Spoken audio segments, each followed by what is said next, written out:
Tuhan, kami ucap syukur kalau hari ini kami punya kesempatan untuk kembali beribadah Tuhan. Kami menantikan pesan Tuhan buat setiap kami. Kami tahu Engkau punya pesan spesifik buat setiap kami Tuhan. Kami tahu dan hari ini kami mau siapkan hati kami supaya firman Tuhan bisa berbuah berkali-kali lipat. 30, 60, bahkan sampai 100 kali lipat. Dan kami percaya ketika kami keluar dari ruangan ini, kami diperbaharui oleh firman Tuhan. Kami undang Roh Kudus-Mu bertatalah di tempat ini. Thank you Tuhan, dalam nama Tuhan Yesus Kristus. Haleluya. Amin. Kita kasih tepuk tangan sekali lagi buat Tuhan kita.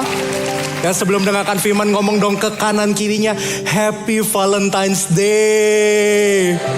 Ya, Happy Valentine's Day. Ngomong lagi ke kanan kirinya, akhirnya ada yang ngucapin. Ya. Oke, perkenalkan, nama saya adalah Fendi Juwono atau yang biasa dikenal sebagai Ajun.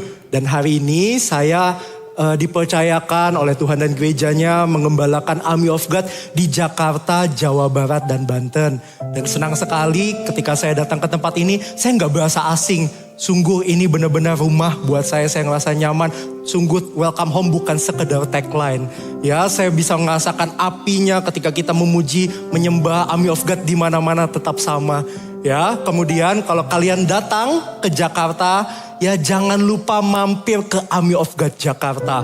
Oke, kami ibadahnya juga sama di hari Sabtu. Untuk teenagers jam 3 sore dan youth jam 5 sore. Jadi kalau kalian datang, kalau kalian mampir ke Jakarta, please datang ya ke ibadah Army of God Jakarta. Dan juga saya mau say thank you buat Ko Wiki, ya sama Cemek pastinya untuk kesempatannya bisa melayani dan ketemu sama kalian semua. Kita langsung masuk ke dalam firman Tuhan yuk. Hari ini judul khotbahnya adalah Relationship Ready. Katakan bersama saya, Relationship Ready. Jadi kalau di teen saya bahas dengan judul A High Quality Single. Saya sengaja untuk bahas single yang berkualitas seperti apa sebelum berpacaran. Karena pacar yang baik dimulai dari teman yang baik. Nah, gimana sih cara jadi teman yang baik? Gimana untuk kita maksimal sebagai masa single kita dan juga kita utuh terlebih dahulu. Nah, kalau yang youth, saya mau langsung spesifik ngomongin tentang hubungan. Oke, ya sudah siap? Sudah siap? Kita sama-sama buka firman Tuhan, Kejadian 2 ayat 18. Ya, Kejadian 2 ayat 18. Tuhan Allah berfirman, tidak baik kalau manusia itu seorang diri saja. Aku akan menjadikan penolong baginya yang sepadan dengan dia. Saya mau highlight 3 kalimat dan ada yang kata. Yang pertama, tidak baik seorang manusia sendiri saja. Katakan bersama saya, tidak baik kalau manusia itu seorang diri saja. Kemudian yang kedua, saya mau highlight kata penolong. Katakan bersama saya, penolong. Kemudian yang ketiga, saya mau highlight kata sepadan. Katakan bersama saya, sepadan. Kita bahas satu-satu ya. Dikatakan tidak baik kalau manusia itu seorang diri saja. Itu idenya Tuhan. Tuhan ngomong bahwa gak baik nih kalau Adam sendiri aja. Gak baik nih kalau manusia itu seorang diri saja. Aku akan berikan pasangan. Jadi ternyata Tuhanlah yang menghendaki supaya setiap kita punya pasangan. Ternyata itu idenya Tuhan. Tuhan merindukan ya. Jadi Tuhan punya blueprint buat setiap kita tuh untuk punya pasangan. Karena itu lahir dari inisiatifnya Tuhan. Banyak orang berpikir, aduh temanku ini udah ada gandengannya. Sedangkan lihat tanganku, ya ada sarang laba-labanya. Truk aja digandeng, masa aku gak ada? Ya kan kayak si Tono tadi. Ya kan gak ada gandengannya. Aduh kenapa sih aku Jonas gitu ya. Kenapa aku ngenes banget. Kenapa aku Jody, jomblo abadi. Ya kan, aduh kenapa sih begitu. Teman-temanku udah punya pacar. Aduh emang apa aku memang diciptakan untuk single ya selama-lamanya. Kayaknya Tuhan gak pengen aku punya pasangan. No, jangan curiga dulu sama Tuhan. Kalau Tuhan yang menginitiate idenya, Tuhan juga yang akan sediakan. Kalau Tuhan yang ngomong itu janjinya Tuhan, Tuhan juga yang akan memberikan buat setiap kita. Jadi kalau misalnya setiap kita mungkin punya pertanyaan nih, pertanyaan template. Ya kan jodoh tuh di tangan Tuhan atau di tangan manusia sih sebenarnya? Nah, biarkan saya yang jawab. Jodoh itu di tangan keduanya. Jodoh di tangan Tuhan, yes. Namun ada bagian manusia yang harus memilih dengan baik. sebagai tanggung jawab kita kepada Tuhan. Karena kita juga disediakan sama Tuhan komunitas yang ada, orang-orang yang kita kenal. Nah, bisa jadi itu jodohmu, bagian kita untuk pilih dengan bertanggung jawab. Jadi jangan asal-asalan. Seringkali kan kalau kita mau pacaran, udahlah coba-coba aja. Untuk apa? Mengisi kesepianku, mengisi hawa nafsuku. No, Tuhan gak mau kita pacaran untuk coba-coba. Tuhan mau untuk setiap kita bertanggung jawab dengan pilihan kita. Karena itu jangan pacaran putus nyambung. No, pacaranlah dengan komitmen. Kita bertanggung jawab atas pilihan kita. Oke? Nah, itu lahir dari idenya Tuhan. Kemudian, tadi kan tidak baik seorang manusia sendiri saja. Aku akan berikan penolong. Katakan bersama saya, penolong. Penolong bukan penyelamat. Nah, seringkali kita ini salah. Kita tuh menjadikan pasangan kita atau lawan jenis kita untuk menyelamatkan hidup kita. Ya, buktinya apa? Udahlah gue capek kuliah, pengen nikah aja. Ya kan? Supaya apa? Kita selamat dari situasi kondisi terkini.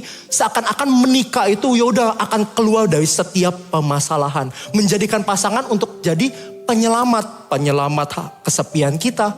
Penyelamat hawa nafsu kita biar ada temennya. Penyelamat dari ledekan teman-teman kita. Karena peer pressure. Ya kan teman-teman kita udah punya pacar. Ya udah deh biar gue gak diledekin. Gue cari pacar juga. Ternyata belum siap. Akhirnya apa? Menjadikan pasangan sebagai penyelamat. Salah. Pasangan diciptakan sama Tuhan untuk menolong. Nah, penolong tuh konsepnya kayak gini loh. Saya ini bisa angkat bangku. Ya kan 2-3 bangku. Saya bisa angkat sendiri. Tapi kalau ada yang tolong, itu bisa lebih cepat. Ya misalnya saya angkat bangku dari sini sampai ke ujung sana. Ya kan saya bisa sih sendiri. Tapi kalau ada yang tolong saya, akan jauh lebih cepat nyampe ke sana. Itu penolong. Nah, jadi sebelum saya punya pasangan, saya ini udah bisa dulu. Saya udah mandiri dulu. Sebelum kamu punya pasangan, utuhlah terlebih dahulu. Sebelum kita punya pasangan, jadilah pribadi yang bahagia dulu. Jangan kamu cari pasangan untuk bahagia. Kamu salah kalau kamu cari pasangan untuk bahagia. Karena nanti ujung-ujungnya, kamu akan menuntut sesuatu dari dia. Padahal berpasangan atau berpacaran, itu tentang memberi. Bukan fokusnya untuk pacarku kasih sesuatu dong ke aku. Kamu gak kasih aku coklat di Valentine kemarin. Kamu jahat, kita putus. Ya kan? Jadinya apa? Menuntut. Pasangannya untuk menuntut. Karena pengen diisi. Gelasnya tuh dalam posisi setengah. Enggak penuh. Akhirnya minta diisi terus. Ayo kamu mengasihi aku. Ayo kasih gift ke aku. Fokusnya apa? Menerima. Bukan memberi. Padahal Tuhan ciptakan untuk menolong. Kamu utuh terlebih dahulu. Penolong itu untuk menolong mencapai visinya Tuhan. Jadi jangan salah konsep. Ya kan, seringkali kita menjadikan pasangan sebagai penyelamat. Terus apalagi kata firman Tuhan. Tadi tidak baik seorang manusia sendiri saja. Kemudian penolong. Nah kemudian lanjutnya adalah sepadan. Saya cek akar kata sepadan. Ternyata saya menemukan sepadan itu bukan bicara tentang sama kualitasnya. Yes, itu baik. Tapi ternyata akar katanya sepadan itu asal katanya neget. Yang artinya berlawanan atau bertentangan. Pas saya ketemu ini, loh saya malah bingung sendiri. Kok sepadan, tapi kok berlawanan ya? Kok sepadan, tapi kok bertentangan ya? Oh ternyata maksud berlawanannya di sini adalah cowok dan cewek. Sepadan itu adalah lawan jenis, adalah cowok dengan cewek. Karena cowok sama cewek didesain sama Tuhan, diciptakan Tuhan, itu berbeda. Cowok itu punya keunikannya sendiri, cewek itu punya keunikannya sendiri. Jadi Tuhan mendesain sepadan supaya nanti kedua menjadi satu. Itu cowok dan cewek. Sekarang kita tinggal dalam dunia yang gak bisa bedain kanan sama kiri. Ya kan? Kita tinggal sama di dunia yang gak apa-apa homoseksual, LGBT gak apa-apa kok. Ya kan, gak apa-apa sesama jenis. Padahal Tuhan tidak menghendaki demikian. Tuhan menghendaki lawan jenis. Tuhan ciptakan Adam dan Hawa. Adam and Eve. Bukan Adam and Steve. Ya. Jadi Tuhan gak ciptain laki-laki untuk berpasangan dengan laki-laki. Bukan. Tapi pasangan laki-laki dengan perempuan. Biarkan saya singgung ini sedikit ya. Laki-laki, kalau misalnya, saya agak vulgar sedikit ya. Kalau kamu diciptakan dengan kelamin laki-laki, artinya kamu laki-laki. Bukan, aduh kok aku ini mungkin fisikku laki-laki tapi jiwaku itu perempuan. Atau sebaliknya, fisikku mungkin perempuan tapi jiwaku laki-laki. Jangan percaya kebohongannya iblis. Jangan percaya sama tipu dayanya yang bilang bahwa seakan-akan Tuhan tuh salah pas ciptain kamu. Mungkin kamu fisiknya cowok, tapi sebenarnya jiwamu tuh cewek. Tuhan tuh salah pas ciptain kamu. Enggak, Tuhan enggak salah. Kalau kamu punya kelamin laki-laki, kamu adalah laki-laki. Kalau kamu berkelamin perempuan, kamu diciptakan sama Tuhan untuk jadi perempuan. Itu yang Tuhan kehendaki. Itu yang Tuhan rencanakan. Tuhan merencanakan lawan jenis. Cowok dan cewek. Nah, jadi ketahuan tuh sepadan itu ternyata berlawanan, maksudnya adalah lawan jenis. Tapi juga ketika kita berhubungan ya, karena kan cowok sama cewek diciptakan berbeda. Karena itu bukan bicara tentang cocok-cocokan. Karena udah pasti beda ya kan, makanya cewek suka ngomong, kamu gak pernah ngerti aku. Ya kan, akarnya dari mana? Karena kita ini laki-laki, kita gak bisa ngerti sepenuhnya tentang cewek. Ya kan, cowok akan lebih pakai logikanya, cewek akan lebih pakai perasaannya. Karena modal dalam sebuah hubungan itu bukan kecocokan, tapi penerimaan. Itu modal dalam sebuah hubungan. Karena itu ya, setiap kita belajarlah untuk menerima kekurangan lawan jenis. Karena kamu mengasihi manusia, bukan yang kamu cintai, yang akan menikah sama kamu, itu manusia, dia punya kekurangannya. Oke? Jadi sudah mengerti ya, tidak baik seorang manusia sendiri saja, itu idenya Tuhan. Tuhan yang mau supaya setiap kita punya pasangan, ya. Kemudian penolong itu untuk menolong, bukan untuk menyelamatkan, ya. Yang ketiga adalah sepadan. Sepadan itu arti katanya berlawanan, cowok dan cewek. Nah, kalau misalnya itu sudah terjawab, mungkin ada pertanyaan selanjutnya. Kapan sih saat yang tepat untuk berpacaran? Kapan sih saat yang tepat untuk memulai hubungan atau berpacaran? Kalau saya bisa kasih rekomendasi, saat yang paling tepat kalau kalian mau bangun hubungan adalah mendekati kapan kalian mau married.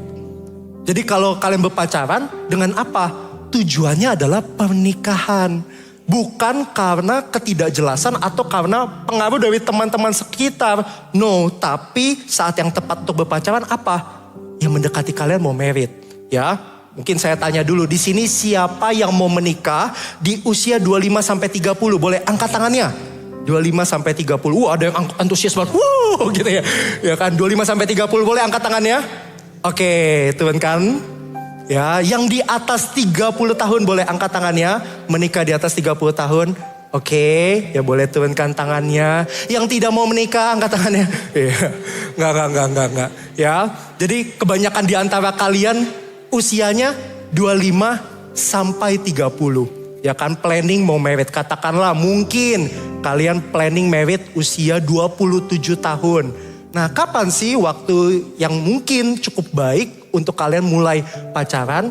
Ya kalau saya dorong supaya ditarik mundur 2 sampai 3 tahun sebelum planning married-nya kalian. Kalau misalnya kalian mau menikah usia 27, ya mungkin usia 24, 25, rasanya itu cukup ideal kok. Kenapa? Karena pacaran jangan lama-lama, ya kan? Pacaran ya 2-3 tahun cukup sih. Ya sampai masuk ke pernikahan. Justru jangan lama-lama. Karena kan pacaran harus maju.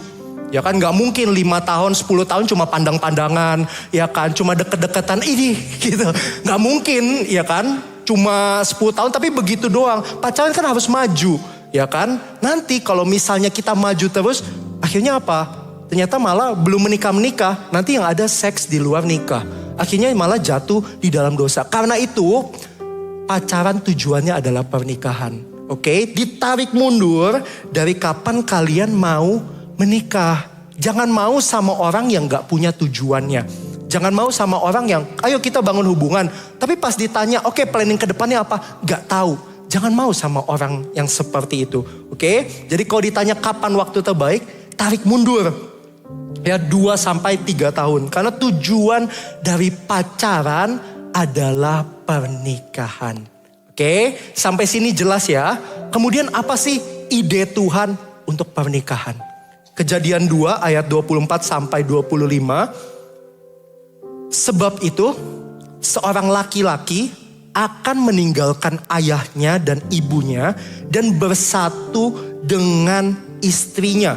Sehingga keduanya menjadi satu daging. Ayat 25, mereka keduanya telanjang, manusia dan istrinya itu, tetapi mereka tidak merasa malu. Ayat 24 itu dikatakan seperti ini, laki-laki akan tinggalkan ayahnya dan ibunya.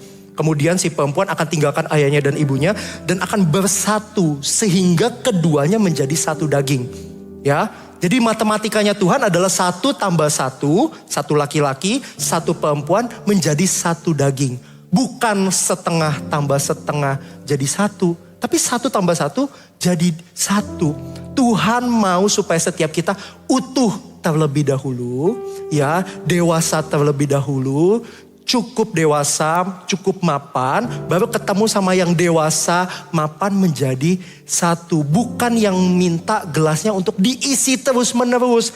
Jangan cari pasangan yang setengah gelasnya, yang akhirnya nuntut terus menerus. Oke, keduanya menjadi satu daging ya, 1 tambah 1 sama dengan 1. Nah baru setelah pernikahan, baru ayat ke-25. Mereka keduanya telanjang, manusia dan istrinya itu, tetapi mereka tidak merasa malu. Jangan kebalik. Jangan ayat 25 dulu baru ayat 24. Menikah dulu baru berhubungan intim suami istri. Karena seks diciptakan sama Tuhan untuk jadi berkat setelah pernikahan. Seks sebelum pernikahan adalah dosa. Seks sebelum pernikahan adalah kutuk. Tuhan tidak mendesain seks itu sebelum pernikahan. Tuhan desain ayat 24 dulu baru 25. Bersatu dulu dengan istrinya, baru mereka keduanya telanjang, manusia dan istrinya. Tapi mereka tidak merasa malu. Tapi ini beda sama yang diajarkan sama dunia. Dunia mengajarkan, yaudahlah gak apa-apa seks before marriage gak apa-apa lah. Nanti kalau kamu gak coba-coba, kamu gak ngerti, nanti kurang pengalamannya. Ya kan, jadi coba aja gak apa-apa. Ya kan, bahkan ada banyak istilah di zaman media sosial kita. Ada one night stand, ya kan, itu cinta satu malam, one night stand itu. Kemudian ada friends with benefit, cuma berteman tapi dengan tujuan untuk hanya ambil seksnya doang. No, saya sengaja ngomong seperti ini. Kenapa? Karena kalau gereja gak bicara, kalian akan belajar dari dunia. Mendingan gereja ngomong belak-belakan, khususnya buat kalian yang sudah usianya, ya biarkan gereja yang mengajari. Karena dunia akan ngajarin gak apa-apa kok coba-coba, gak apa-apa kok ganti-ganti pacar, gak apa-apa hubungan intim suami istri sebelum waktunya. Saya pertegas, hubungan intim hanya dilakukan oleh suami dan istri. Saya gak percaya one night stand. Karena one night stand itu gak berlangsung lama. Saya gak percaya one night stand. Saya percaya one love until the end. Saya percaya bahwa cinta kita, kisah cinta itu, ya, untuk apa? Sampai maut memisahkan. Bukan dari apa? Hubungan seks semata. Itu sangat-sangat rendah. No, jangan kejar itu. Jangan kejar one night stand. Kejarlah one love until the end. Jangan pacaran juga untuk apa? Coba-coba. Nanti kalau enggak ngerti. Saya kasih tahu ya, kalau misalnya pacaran kita untuk coba-coba, untuk cari pengalaman, ya, nanti ujungnya apa? Kita terbiasa untuk putus. Nanti kita akan bawa itu sampai pernikahan. Kalau misalnya pacaran kita ganti-ganti, kita terbiasa putus, kita terbiasa gak cocok, kita terbiasa gak mau menerima pasangan kita. Itu akan kebawa sampai pernikahan. Gak ada jaminannya. Kalau dia pacaran begitu, jangan expect dia akan berubah. Nanti kan dia akan berubah kok. Ya, aku percaya aku bisa bawa dia kenal Tuhan. Ya kan, aku bisa bawa dia berubah. No, bahaya. Jangan. Kalau mau filter, dari mana? Dari masa single. Kalau mau filter dari mana? Dari masa pacaran. Amin. Ya, belajar sesuatu. Saya berdoa ini gak terlalu tegang ya buat setiap kalian. Saya berdoa ini memperlengkapi setiap kalian. Saya kasih basic dulu, baru saya bahas tentang memasuki hubungan. Oke? Sampai sini paham? Yang paham bisa anggukan kepala. Oke, kita masuk ke poin ya. Relationship ready. Saya ada 3 poin sederhana. Kalau kalian biasa mencatat, biasakan simpan catatan kalian, catat di HP dan lain-lainnya. Ya, ini akan jadi bekal buat setiap kita. Oke, yang pertama, don't expect the wrong things in dating. Jangan punya ekspektasi yang salah dalam membangun hubungan. Ya, nggak ada yang salah dengan ekspektasi. Ya, tapi yang salah kalau kita punya ekspektasi mengenai sesuatu hal yang salah. Akhirnya kita jadi buyar. Nah, firman Tuhan mau supaya kita tuh punya ekspektasi yang benar. Roma 12 ayat 2 dikatakan seperti ini. Jangan kamu serupa dengan dunia ini. Jangan ikutin ekspektasi-ekspektasi yang dibangun sama dunia. Oke, jangan kamu menjadi serupa dengan dunia ini, tapi berubahlah oleh pembaharuan budimu. Sehingga kamu dapat membedakan manakah kehendak Allah, apa yang baik, yang berkenan kepada Allah, dan yang sempurna. Tuhan mau supaya mindset kita dibenarkan. Oke, saya kasih beberapa contoh ekspektasi yang salah. Dan saya berdoa jangan sampai setiap kita demikian. Oke, ekspektasi yang salah adalah apa? Kalau kita hanya mengejar romansa saja. Kalau kita membangun hubungan hanya karena kita mengejar romansa atau perasaan. Karena kita tinggal di mana ya film-film yang kita tonton. Itu yang dijual apanya? Yang dijual ya romansnya. Ya kan, yang dijual adalah perasaannya. Dimana kalau misalnya sama lawan jenis kayak waduh tiba-tiba kalau misalnya ada sapu tangan jatuh. Si cowok nengok, sapu tangan cewek jatuh, cewek juga nengok. Terus mereka sama-sama pelan-pelan nunduk ke bawah gitu ngambil. Tiba-tiba ada back sound. Sarangeo, gomao yo gitu-gitu. Ya kan, karena apa? Yang drama-drama yang film-film jual adalah romansanya. Seakan-akan cinta hanya bicara tentang perasaan semata. Cinta gak bicara tentang perasaan saja. Cinta atau kasih gak cuma bicara tentang romansanya aja. Karena kita tinggal di dunia yang atau film-film yang mengajarkan karena romansa atau di mana cinta bisa melewati setiap badai kehidupan. Di mana cinta bisa memberikan penghidupan. Cinta bisa melalui setiap badai pencobaan. Makan tuh cinta gitu. Ya kan? Di mana cinta tuh bisa melewati setiap permasalahan. Padahal kebenarannya enggak. Ya kan, kamu perlu hikmat ya Tuhan, kamu perlu A, B, C, dan D. Nggak cuma dengan perasaan. Apalagi ada orang-orang yang mengejar romansanya aja. Berpikiran bahwa oke, pasangan ini akan membahagiakan aku. Dia akan mengerti segala hal tentang aku. Nanti kalau aku berpasangan tidak akan ada pertengkaran. Dan aku akan hidup bahagia selama-lamanya. Ya udahlah aku nikah aja. Ya kan, karena film ujungnya kemana? Ya udah. Endingnya kalau misalnya si cowok sama si cewek setelah lewatin setiap badai, ya udah menikah dan happily ever after. Padahal pernikahan bukanlah akhir, pernikahan justru malah adalah awal, ya kan, membangun keluarga dan lain-lainnya. Karena itu jangan kejar romansanya, jangan kejar perasaannya semata, kejarlah komitmennya. Karena nanti kalian dengan pasangan gak selalu ada listrik-listriknya gitu. Gak selalu tuh ada listrik yang uwe gitu. Ya kan, bahasa apa itu? Ya kan, gak selalu ada listriknya. Ya kan, jangan kejar romansnya. Kejarlah komitmennya. Karena perasaan akan silih berganti. Tapi komitmenlah yang membuat menetap. Saya dengan pasangan saya juga demikian. Gak selalu tuh saya langsung menggebu-gebu hatinya. Pernah satu kali saya ini jemput pasangan saya. Ya kan? Nah tapi waktu itu sebenarnya pasangan saya gak minta jemput. Jadi pasangan saya sama saya itu beda kantor waktu itu. Nah saya di kantor gereja, dia di kantornya. Nah jaraknya kurang lebih 5 km. Sebenarnya pasangan saya gak minta jemput sih. Tapi kadang-kadang saya yang inisiatif langsung jemput. Tapi momen itu adalah saya tuh lagi capek. Karena udah kerja seharian. Kemudian jalanan Jakarta itu aduh. Ya kan, apalagi jam pulang kerja. Saya gak rekomen gitu ya. Waduh itu jalanan pulang kerja, aduh pasti macet banget. Ya kan, aduh males banget. Saya ini dalam kondisi males banget. Kalau dibilang mood jemput, wah saya gak sayang. Tapi waktu itu perasaannya aduh gak mood buat jemput. Rasanya capek banget. Tapi saya tahu saya tetap harus jemput. Kenapa? Karena kasih itu bukan perasaan. Kasih itu komitmen. Sekalipun dalam kondisi males banget, bad mood lah. Ya kan, capek akan ngelewatin macet-macetnya. Tapi saya tetap jemput karena kasih itu komitmen. Ya, karena itu ekspektasi. Karena bukan tentang perasaannya aja. Karena perasaannya nanti bisa makin lama makin pudar. Tapi apa yang membuat kasih itu bertahan? Komitmennya. Amin. Ya, kemudian ekspektasi yang kedua. Oke, kalau aku nggak kejar romansa. Tapi aku kejarnya apa? Ekspektasiku adalah harus punya pasangan yang speknya sempurna. Ya kan? Jadi pasangan ini harus punya spesifikasi sesuai yang aku mau. Ada pasanganku ya minimal VBTS lah gitu ya.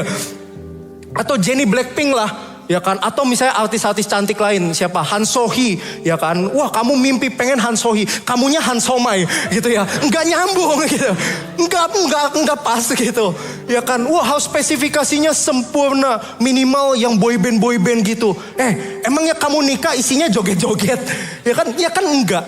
Karena itu jangan cari yang boyband material, carilah yang husband material. Ya, wede, quotes of the day nih bos. Ya, kasih tepuk tangan buat Tuhan kita. Ya, carilah husband bukan boyband, karena kamu nanti ya akan menikah dengan apa? Orang yang dewasa juga. Karena itu carilah, kejarlah karakternya. Jangan hanya karena penampilan fisiknya aja. Ya, karena itu carilah yang dewasa, carilah yang apa? Ya oke, kamu nggak perlu kayak cari spek ini, nanti yang ada kamu nggak jadi. Oke, jadi coba adjust standar kamu. Nah, kalau tadi ekspektasi yang salah, bicara tentang apa? Bicara tentang harus punya spesifikasi yang sempurna, salah. Kemudian ekspektasi yang salah adalah hanya mengejar romansanya atau hanya mengejar perasaannya.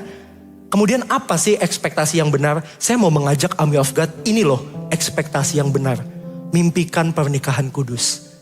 Ini yang jadi ekspektasi yang benar. Mimpikanlah pernikahan kudus. Jangan pernikahan bahagia.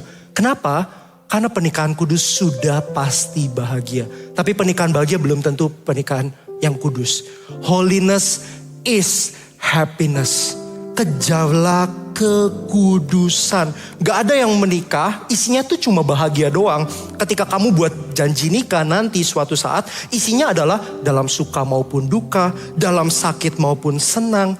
Ya, jadi dalam situasi yang baik ataupun situasi yang tidak baik. Justru kalau kita gak siap dalam situasi yang kurang baik, jangan menikah. Kejarlah pernikahan yang kudus, bukan pernikahan yang bahagia. Holiness is happiness. 1 Petrus 1 ayat 16. Sebab ada tertulis, kuduslah kamu sebab aku kudus. Sama seperti Tuhan kita adalah Tuhan yang kudus. Dan Tuhan yang kudus itu menghendaki setiap kita tinggal dalam kekudusan. Kalau kamu mau punya ekspektasi dalam membangun hubungan, ekspektasikanlah pernikahan kudus. Ya, jangan cuma kejar pernikahan yang bahagia. Pernikahan kudus sudah pasti bahagia. Saya sendiri memimpikan pernikahan kudus dari kapan? Dari saya SMA. Walaupun saya nggak tahu seperti apa pasangan saya nanti. Tapi waktu itu saya ingat di ibadah yang ada, saya diajak untuk apa? Mendoakan pasangan, diajak untuk bermimpi. Mimpikanlah pernikahan yang kudus. Sejak saat itu, saya adopsi dari saya SMA. Usia kelas 3 SMA, usia 17 tahun. Saya rasa nggak early sih. Justru dari kapan? Dari sekarang. Di momen-momen kita di bangku kuliah, kita mimpikan pernikahan yang kudus. Saya sendiri tetepin. Kenapa pernikahan yang kudus? Karena sudah pasti bahagia. Saya ingat momen saya jadian, hari pertama saya jadian sama pasangan saya. Di momen itu saya langsung set standar, set boundaries. Saya nggak akan pegang area sensitifnya. Saya nggak akan pegang area sensitif wanitanya. Dan kami bikin kesepakatan, aku akan hormatin tubuh kamu. Sebaliknya kamu hormatin tubuh aku. Dan kami bikin kesepakatan, my first kiss is gonna be my wedding kiss.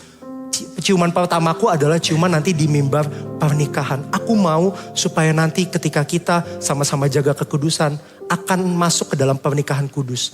Gak kebetulan namanya adalah pemberkatan nikah. Kenapa? Karena akan ada berkat Tuhan mengalir. Ketika kita jaga kekudusan, satu anak Tuhan yang jaga kekudusan sungguh-sungguh, yang hidup utuh, yang bertumbuh, bertemu dengan satu anak Tuhan yang hidup kudus, yang sungguh-sungguh di dalam Tuhan. Mereka masuk dalam pernikahan yang kudus, diberkati oleh hamba Tuhan. Saya percaya di momen pemberkatan nikah itu, berkat Tuhan akan mengalir. Berkat Tuhan akan mengalir, hadirat Tuhan akan turun. Dan kamu akan jadi blessing buat banyak anak-anak muda lainnya. Jangan cuma incar pernikahan bahagia. Incar pernikahan yang jadi berkat. Incarlah pernikahan yang kudus. Mau gak saya ajak kita mimpikan yuk? Dari kapan? Dari sekarang. Justru dari masa muda kita, mimpikan pernikahan yang kudus dari sekarang.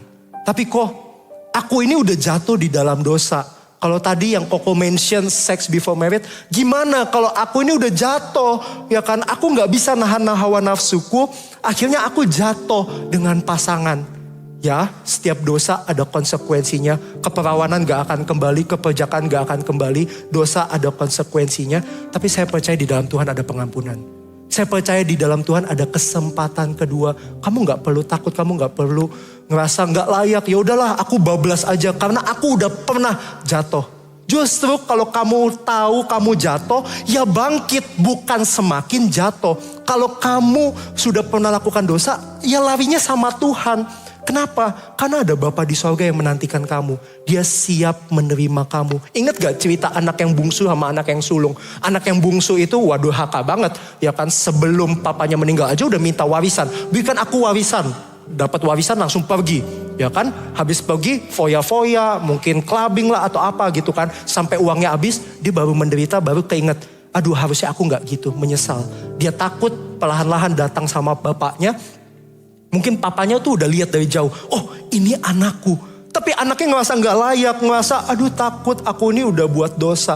Karena dosa akan merusak gambar diri. Dosa itu punya sifat akan membuat kita ngerasa gak layak. Kayaknya gak bisa deh aku balik sama Tuhan. Kayaknya gak mungkin deh.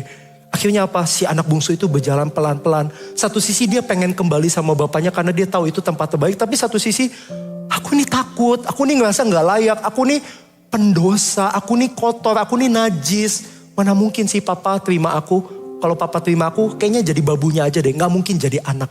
Tapi kita tahu ceritanya apa yang terjadi. Bukan anaknya yang lari, bapaknya yang lari. Bapa di sorga juga sama. Papanya yang lari, papanya yang peluk, papanya yang cium, papanya mengasihi dia. Menerima bikin sebuah pesta buat anaknya. Itu menggambarkan Bapa di sorga. Bapa di sorga mengasihimu. Karena itu jangan takut. Jangan khawatir, Bapa di sorga mengasihi setiap kita dan Dia menanti setiap kita untuk kembali. Dan kalau misalnya kamu perlu pengampunan, ketika kita mengakui di hadapan Tuhan, kita akan menerima pengampunan. Tapi gak cuma sampai titik itu. Mengakui ke hadapan Tuhan untuk pengampunan, tapi kalau engkau perlu kesembuhan, kau perlu mengakui kepada sesama. Akui kepada Tuhan untuk pengampunan, akui kepada sesama untuk kesembuhan. Ya, karena itu saya tahu mungkin gak mudah, ngerasa gak layak, ngerasa kotor. Tapi kalau engkau mau pulih, kalau engkau mau disembuhkan, mengakuilah hari ini datang sama Tuhan. Oke? Kejarlah kekudusan lagi. Kita bisa kok bangun kembali. Ya? Oke? Yang kedua, kalau tadi yang pertama, don't expect the wrong things in dating. Jangan kejar perasaannya aja, jangan kejar romansanya aja.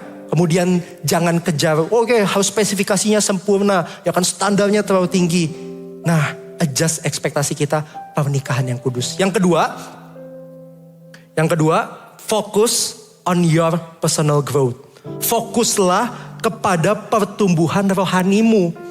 Kita akan siap ya kalau kita bertumbuh secara rohani. Saya percaya justru kuncinya adalah bertumbuh di dalam Tuhan. Katakan bersama saya, bertumbuh di dalam Tuhan. Sekali lagi, bertumbuh di dalam Tuhan. Yohanes 15 ayat 16 dikatakan seperti ini. Bukan kamu yang memilih aku, tetapi akulah yang memilih kamu. Dan aku telah menetapkan kamu supaya kamu pergi dan menghasilkan buah. Dan buahmu itu tetap. Supaya apa yang kamu minta kepada Bapa dalam namaku diberikannya kepadamu. Sebelum kita membangun hubungan, pastikan kita bertumbuh terlebih dahulu. Pastikan kita berbuah terlebih dahulu. Yang namanya benih itu gak bisa langsung berbuah. Benih itu harus berakar dulu, ya kan, berakar makin kuat. Baru dia bertumbuh perlahan-lahan. Bertumbuh sampai batangnya besar. Sampai kemudian rantingnya ya kan menjulur. Ada daunnya, baru ada buahnya. Ada prosesnya. Karena itu untuk dipersiapkan untuk bertumbuh secara spiritual, kita perlu untuk ngalamin yang namanya proses. Jangan lari dari yang namanya pembentukan karakter. Jangan lari dari yang namanya pembentukan atau proses dalam hidup kita. Ya, sebelum membangun hubungan pastikan kita berbuah dulu. Jadilah orang yang berkualitas. Kenapa jadi orang yang berkualitas? Karena saya percaya setiap kita pasti pengen ketemu sama orang yang berkualitas kan. ya kan? Nah, yang mau untuk punya pasangan berkualitas boleh angkat tangannya. Ya semua kita mau kan? Karena itu sebelum cari pasangan yang berkualitas, jadilah orang yang berkualitas. Before you find the right one, be the right one. Kenapa? A high quality man will attract a high quality woman. A high quality woman will attract a high quality man. Ya, orang yang berkualitas akan ketemu sama orang yang berkualitas.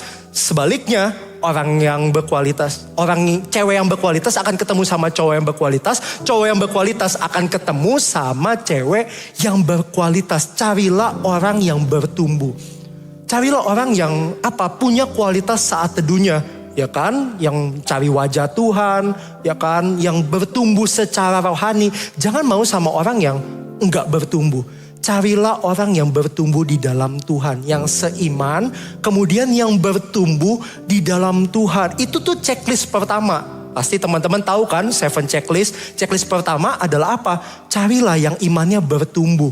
Oke, bukan cari yang ganteng atau cantik terlebih dahulu, bukan. Tapi cari apa? Yang imannya bertumbuh terlebih dahulu, bukan cari yang cantik dulu. Ya saya tahu sih, pasti kan kita lihat dari fisiknya aja. Tapi kalau dalam kriteria pasangan, jangan cuma cari yang glowing. Carilah yang imannya growing. Amin. Ya, jangan cuma cari yang mukanya, glowing, langsung foto-foto, ya kan. Ya ini quotes of the day nih kok gitu.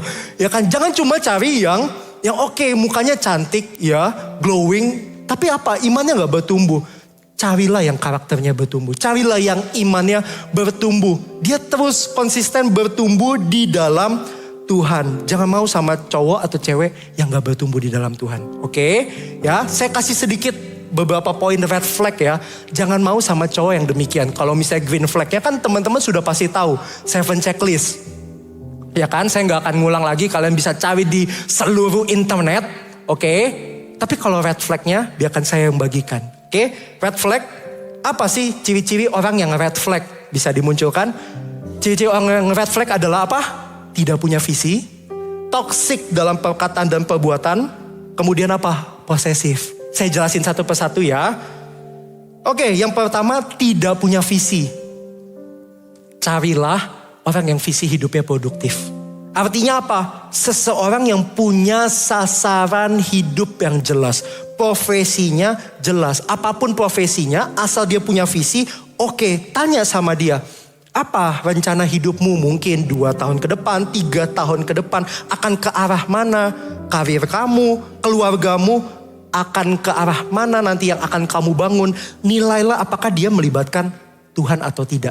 Jangan mau menikah sama orang yang gak punya tujuan. Kalau dia berani deketin kamu, hai cewek-cewek. Kalau dia berani deketin kamu, dia juga harusnya berani punya rencana. Jangan sampai kalau dia deketin kamu pas kamu tanya mau ujungnya kemana. Ya aku cuma mau main-main aja. No, jangan mau sama yang begitu. Tapi kalau misalnya dia deketin kamu, dia harus bawa perencanaan. Ya saya kasih sedikit satu standar buat setiap kita.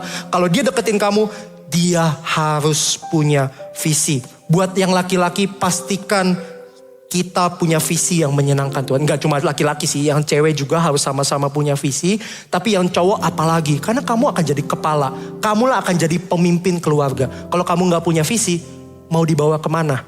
Mau dipimpin kemana? Ya gak tahu, ya kan, kok tanya saya gitu ya. Ya kan, itu apa ya, memes atau apa itu ya. Ya kan, gak tahu, ya kan, aku gak tahu mau dibawa kemana. No, jangan mau sama orang yang seperti itu. Oke, carilah yang punya visi. Kemudian yang kedua, toksik dalam perkataan sama perbuatan.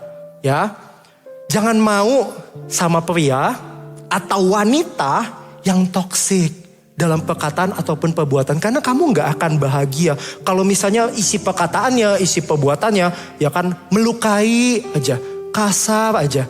Jangan mau. Kalau dia bisa pukulin kamu di pacaran, dia akan pukulin kamu lagi pas menikah. Justru kalau mau putus dari pas pacaran. Jangan mau sama orang yang pukul. Jangan mau sama orang yang toksik dalam perbuatannya. Bahasa kasih itu physical touch, bukan physical attack. Oke? Ya, bukan physical attack. Oke, itu bukan bahasa kasih. Karena itu jangan mau sama orang yang toksik perbuatannya maupun perkataannya. Ya kan, kata-katanya nyakitin. Gitu aja kamu gak becus. Ya kan, atau bahkan ngomong kata-kata kasar kepada lawan jenisnya. Jangan mau. Ya, red flag. Oke, tenot, tidak recommended sama sekali. Red flag. Oke, lanjut. Posesif.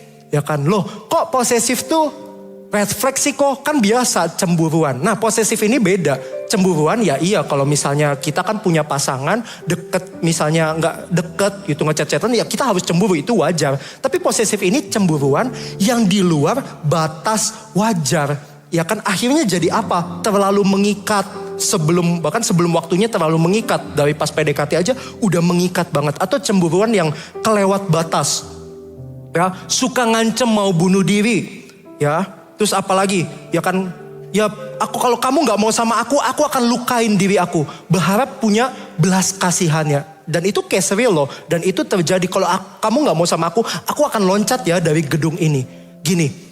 Kalau dia gak bisa mengasihi dirinya sendiri, dia gak akan bisa maksimal mengasihi kamu. Kalau dia belum bisa mengasihi dirinya sendiri, jangan mau. Karena dia gak akan maksimal mengasihi kamu.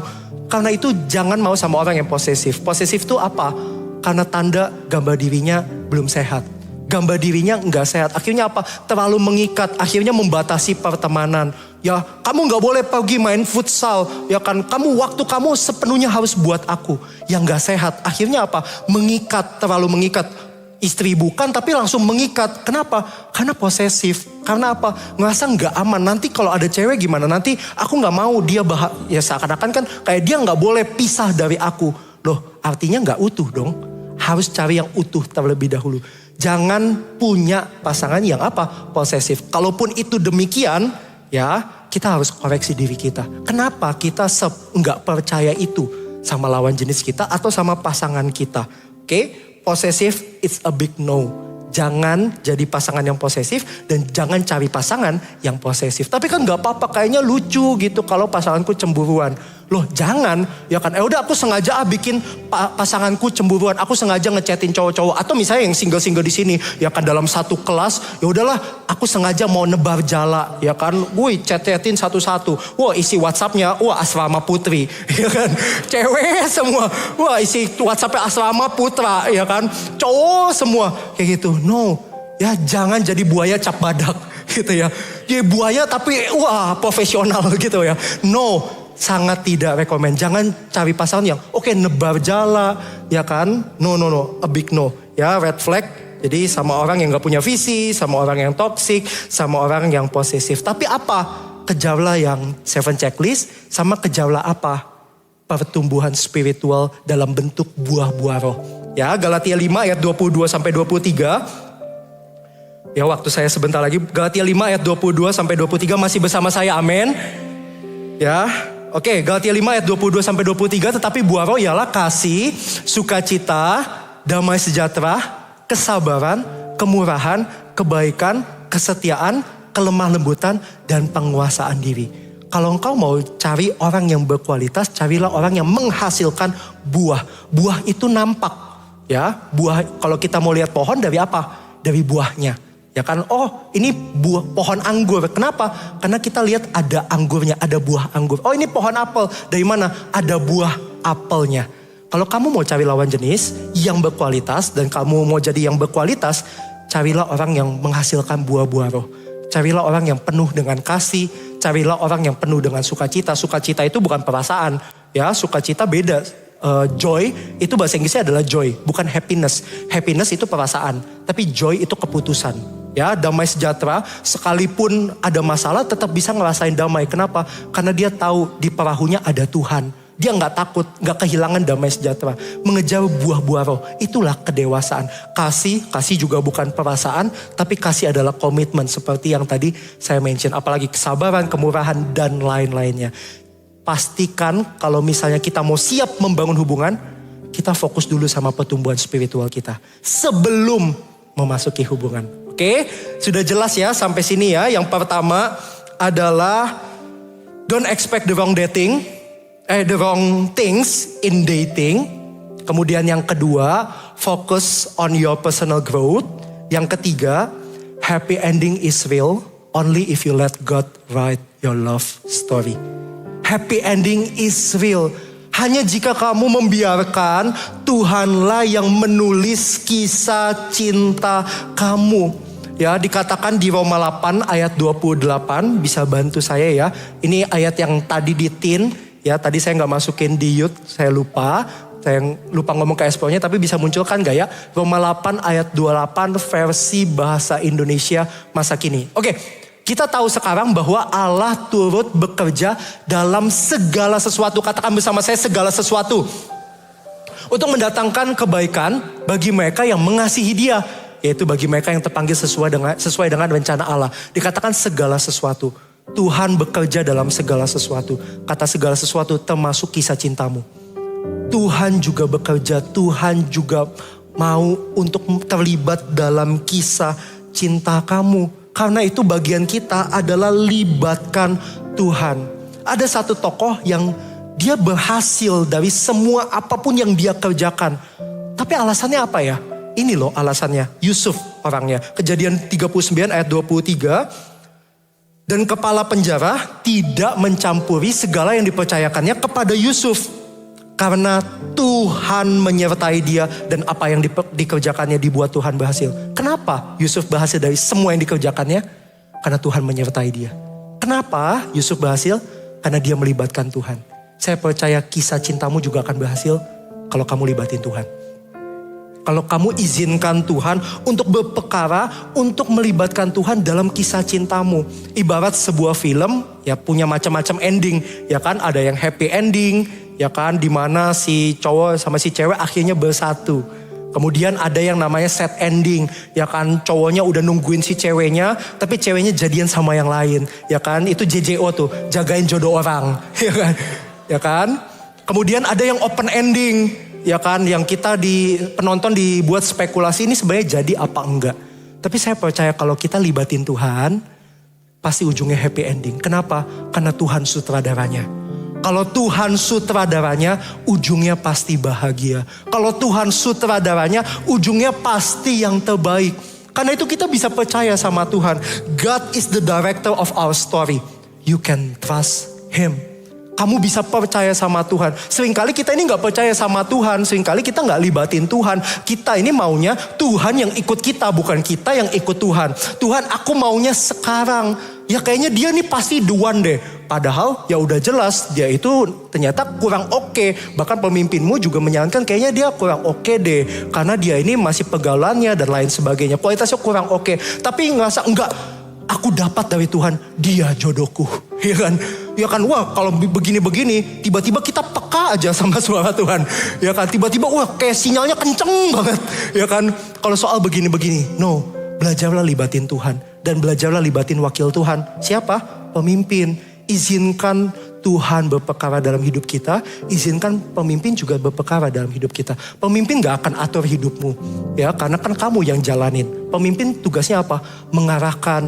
Pemimpin ya cuma jadi penasehat, ya nasihat yang kamu ikuti apa enggak ya itu urusanmu. Tapi ya seringkali ya pemimpin itu mengarahkan. Kenapa? Karena dia di sisi yang objektif bukan yang subjektif. Karena cinta itu buta. Ya kan? Karena cinta wah semuanya baik aja. Kalau misalnya udah cinta. Ya kan? Tapi cinta itu gak tuli. Cinta itu harus denger-dengeran. Karena itu libatkan Tuhan. Dan juga libatkan pemimpin. Oke? Ya. Dengan sengaja. Yuk libatin Tuhan. Yuk percaya sama Tuhan. Jangan Tuhan yang ikut kamu. Kamu yang ikut Tuhan. Kalau misalnya kamu tahu dia bukan orang yang tepat. Karena apa? Kedewasaannya belum dewasa. Dalam 7 checklist juga banyak checklist yang enggak. Ya kalau gitu jangan memulai sesuatu yang kamu akan menyesali akhirnya. Karena itu putuskanlah dengan bijak. Gak apa-apa lebih baik menunda tapi langsung sampai ke pelaminan. Daripada cepat-cepat kamu patah hati, galau lagi, sedih lagi. No, jangan ya. Nah apa yang membuat kisah cinta Tuhan yang Tuhan sudah sediakan bisa gak terjadi? Dosa. Dosa akal katanya adalah hamartia. Katakan bersama saya hamartia. Artinya meleset. Dosa tuh akal katanya meleset. Kalau misalnya kita main panah-panahan, archery, ya kan biasanya kan ada ujungnya tuh, ya kan apa targetnya. Biasa bullseye-nya warna merah, putih, makin besar.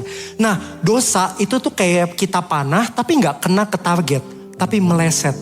Meleset dari apa? Meleset dari rencana yang Tuhan sudah tentukan. Karena kamu maunya ikutin yang jadi Tuhan itu bukan Tuhan, tapi dirimu sendiri. Kita akhirnya meleset. Nah itu yang bisa menggagalkan rencana Tuhan. Tapi kalau engkau berbalik, percayalah ada kesempatan. Dan hari ini saya nggak tahu apa yang terjadi backgroundmu dan lain sebagainya, experience yang kamu alami. Tapi saya percaya di dalam hadirat Tuhan ada pemulihan.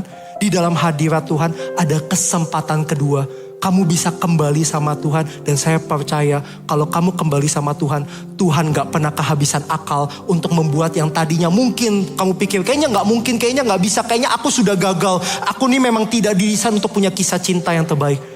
Kamu akan ngalamin plot twist. Karena Tuhanlah sutradara terbaik dalam hidup kita. Karena itu libatkan Tuhan. Oke? Ya, 3 poin sederhana. Yang pertama, don't expect the wrong things in dating. Yang kedua, focus on your personal growth. Yang ketiga, happy ending is real only if you let God write your love story. Relationship ready, saya berdoa ini akan jadi berkat buat setiap kita. Ini akan jadi bekal supaya kalian masuk ke dalam pernikahan yang kudus. I love you, God bless you. Kita kasih tepuk tangan buat Tuhan kita. Kita sama-sama bangkit berdiri. Kita sama-sama sembah Tuhan ya.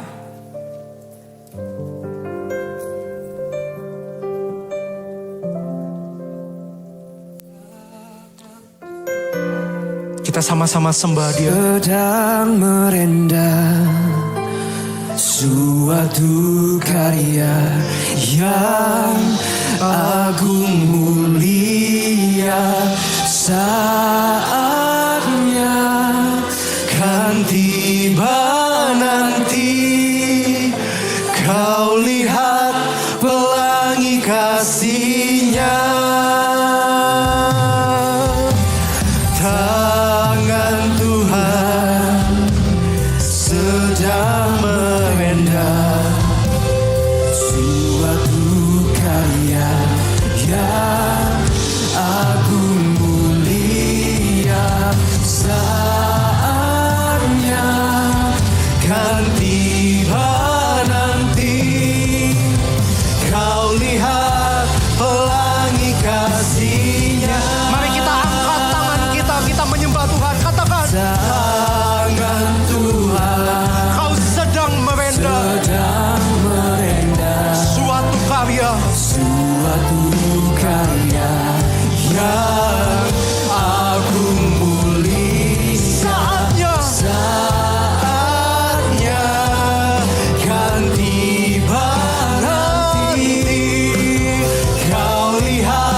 Kau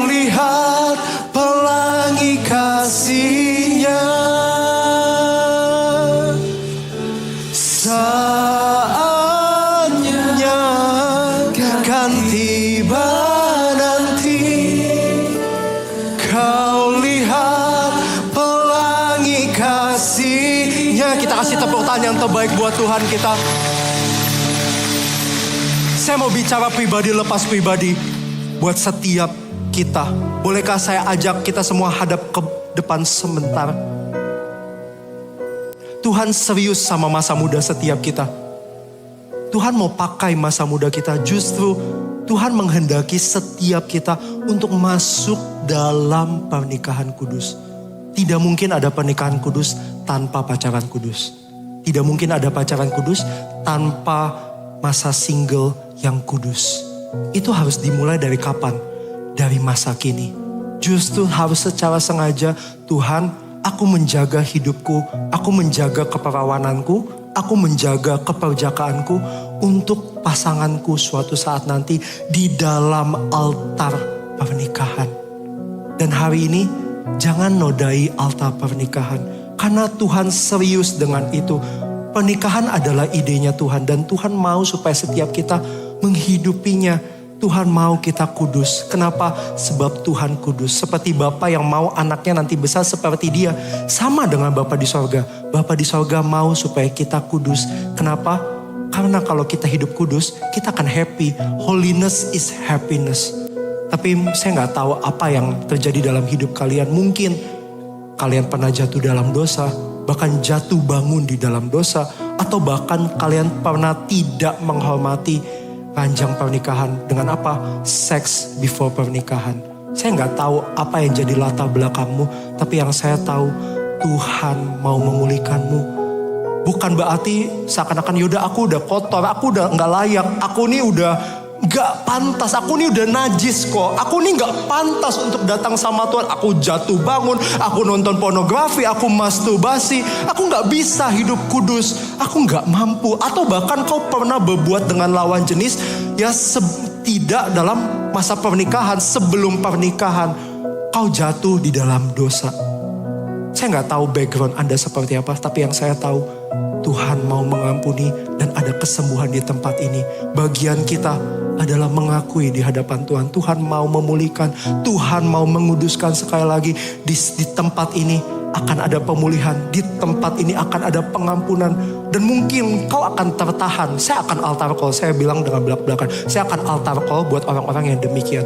Tapi saya tahu juga caranya iblis. Kenapa? Iblis akan mencoba membuat kamu ngerasa malu. Iblis akan mencoba membuat kamu ngerasa gak layak. Nanti kalau ada lawan jenis yang ngelihat kamu maju gimana? Ya kan? Nanti kamu gak akan punya pasangan, gak akan mau. Karena kamu jatuh, karena kamu berbuat dosa. Kamu tuh gak layak. Dia akan terus mengintimidasi kamu. Dia akan terus meracuni kamu dengan tipu daya. Tapi saya percaya justru di rumah Tuhan, gereja Tuhan itu ada eksis untuk pendosa. Kita nggak ada yang sempurna. Saya manusia berdosa, kita semua manusia berdosa yang dipulihkan sama Tuhan. Karena itu tidak ada penghakiman di tempat ini. Nanti saya ajak setiap kita, mungkin bagi kalian yang kalian tahu kalian jatuh di dalam dosa, kalian melakukan pelanggaran, kalian ngerasa nggak layak, kalian ngerasa nggak kudus. Tuhan akan menguduskan setiap kita. Justru dimulai dari apa? Keterbukaan. Di mana ada keterbukaan, di situ ada pemulihan. Di tempat ini akan ada pemulihan, di tempat ini akan ada pengampunan. Kita mengaku kepada Tuhan untuk pengampunan, kita mengaku kepada sesama untuk kesembuhan. Akan ada saudara-saudara seiman yang mendoakan Anda. Kalian gak perlu malu, kalian gak perlu takut. Kita sama-sama datang ya. Saya undang begitu lagu ini dinyanyikan, kita maju sama-sama ke depan ya. Anda bisa dengan cepat, kita sama-sama sembah Tuhan.